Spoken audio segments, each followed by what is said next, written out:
আসসালামু আলাইকুম প্রিয় বার্সা ফ্যান্স, প্রিয় কুলার্স। বার্সা বাজার আরও একটা ভিডিওতে সকলকে স্বাগত জানাচ্ছি এবং আজকের এই ভিডিওতে আমি মূলত সাম্প্রতিক কয়েকটা ট্রান্সফার আপডেট এবং সেখানে বার্সার স্ট্যান্স কি বর্তমান সময়ে সেটা একটু ব্যাখ্যা করার চেষ্টা করব।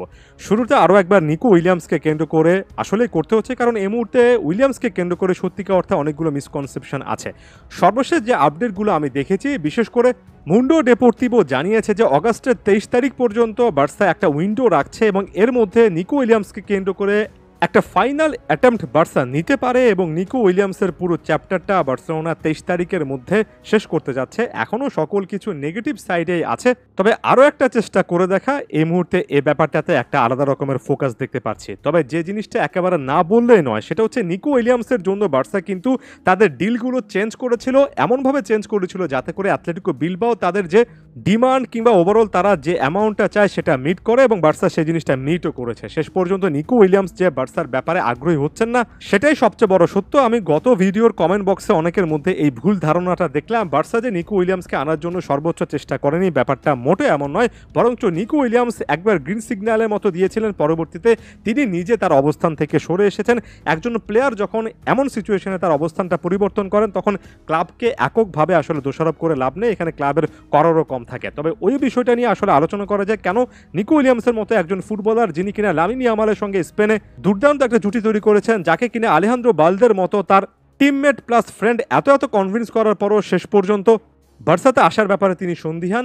এর পেছনে কারণটা অনেকেরই স্পষ্ট মনে থাকার কথা। বার্সাতে সাম্প্রতিক সময়ে এমন অনেক ইয়াংস্টার এসেছেন, অনেক প্লেয়ার এসেছেন যারা যতটা আশা নিয়ে সম্ভাবনা নিয়ে এসেছেন, ওভারঅল বার্সাতে আসার পর তাদের ক্যারিয়ারটা কিন্তু সেদিক থেকে ভালো হয়নি। আমি নাম মেনশন করছি না, তবে আপনাদের মনের মধ্যে অনেকগুলো নাম চলে আসার কথা। সব মিলে বার্সাকে কেন্দ্র করে একটা যে ডাউট তৈরি হয়েছে অনেকের মধ্যে, ওভারঅল বার্সেলোনার স্পোর্টিং প্রজেক্টটা আসলে কোন দিকে যাচ্ছে, স্পোর্টিং ডিরেক্টর হিসেবে ডেকো আসলে সবচেয়ে বেস্ট ডিসিশনগুলো নিচ্ছেন কিনা, সে জিনিসটা এত বেশি তর্ক বিতর্ক সাপেক্ষ একটা ব্যাপার যে এখানে নিকো উইলিয়ামসের মতো ইয়াংস্টার প্লেয়ার শেষ পর্যন্ত যদি সময় নিতে চান, আমি সেখানে খুব একটা বেশি অবাক হই না। এই জিনিসটা মাথায় রাখবেন, নিকো উইলিয়ামস কিন্তু অন্য কোনো ক্লাবের ব্যাপারে এই মুহূর্তে চিন্তা করছেন না। তিনি অ্যাথলেটিকো বিলবাওতে থাকার ব্যাপারেই হয়তোবা বেশি করে চিন্তা করছেন, হয়তোবা সময় নিতে চাচ্ছেন, মনে করছেন যে তার খেলার স্কিল, তার ওভারঅল স্টাইল এবং একটা পার্সোনালিটি সকল কিছু ডেভেলপ করার কিন্তু সুযোগ আছে। আরও একটা বছরে অ্যাথলেটিকো বিলবাওতে তার থাকা তার দরকার। এখনও যদিও একটা স্লিম চান্স, একটা ক্ষীণ সম্ভাবনার কথা অনেক প্ল্যাটফর্ম বলছে, তবে ওভারঅল অবস্থাটা এটা। তবে ওই যে বললাম, এখানে বার্সেলোনা চেষ্টা করেনি, ব্যাপারটা এমন নয়। নিকো উইলিয়ামস নিজে কিন্তু আসার ব্যাপারে সিদ্ধান্তহীনতা থেকে একেবারে নেতিবাচক একটা জায়গায় বার্সা সংক্রান্ত বিষয়টাতে অলমোস্ট পৌঁছে গিয়েছেন, এই জিনিসটা বলা যায়। লেফট উইঙ্গার বার্সার একজন লাগবে এবং লেফট উইঙ্গার পজিশনে অনেক নামের কথা আমি এর আগের ভিডিওতে বলেছি। তবে এটা সত্য যে বার্সেলোনা আসলেই একেবারে পিওর একজন লেফট উইঙ্গার খুঁজছে। ব্যাকআপ প্ল্যানে কিংসলে কোম্যান এই প্লেয়ারটা আছেন। ফ্রেঞ্চ এই ফুটবলার হ্যান্সি ফ্লিকের সিস্টেমে এর আগেও খেলেছেন। তবে সবচেয়ে বড় সত্যটা হচ্ছে প্যারিস সেন্ট জার্মেই কিন্তু তাকে একটা অফার করেছে, যে পিএসজি থেকে তিনি উঠে এসেছেন, যে পিএসজিতে তিনি একাধিক টার্মে খেলেছেন, সে প্যারিস সেন্ট জার্মেতে যাওয়ার পথে কোম্যানের ক্ষেত্রে কি আসলে একটা বাধার সৃষ্টি করতে পারবে বার্সা? আমার কাছে এখন পর্যন্ত মনে হচ্ছে না। এখানেও স্লিম একটা চান্স দেখছি, হতাশাজনক হলেও ব্যাপারটা সত্য। ভিটোর রকিকে কেন্দ্র করে অনেকদিন ধরে বার্সাতে একটা বড় রকমের সিদ্ধান্তহীনতা চলছে। ভিটোর রকি যেভাবে এসেছিলেন খুব একটা বেশি সুযোগও পাননি এবং এই মুহূর্তে এসে গুরুত্বপূর্ণ প্ল্যাটফর্মগুলো জানাচ্ছে যে ভিটোর রকি সবকিছু ঠিক থাকলে হয়তোবা কোনো একটা ক্লাবে লোনে যাবেন, সেখানে নিজেকে প্রমাণ করে পরবর্তী সিজনে আসার একটা চেষ্টা করবেন।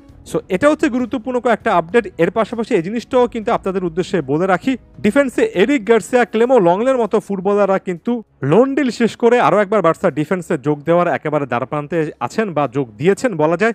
ফ্লিক তাদেরকে নিয়েও কাজ করছেন, এই জিনিসটা শোনা যাচ্ছে। তবে একই সঙ্গে এই জিনিসটাও বলে রাখি যে বার্সার লা মাসিয়া এই মুহূর্তে কিন্তু বার্সার সবচেয়ে বড় সম্পদ। এমনকি আমরা প্রি সিজনেও দেখেছি বেশ কয়েকজন ফুটবলার যারা কিনা লা মাসিয়া প্রোডাক্ট, তারা কিন্তু উঠে এসে ভালো করছেন।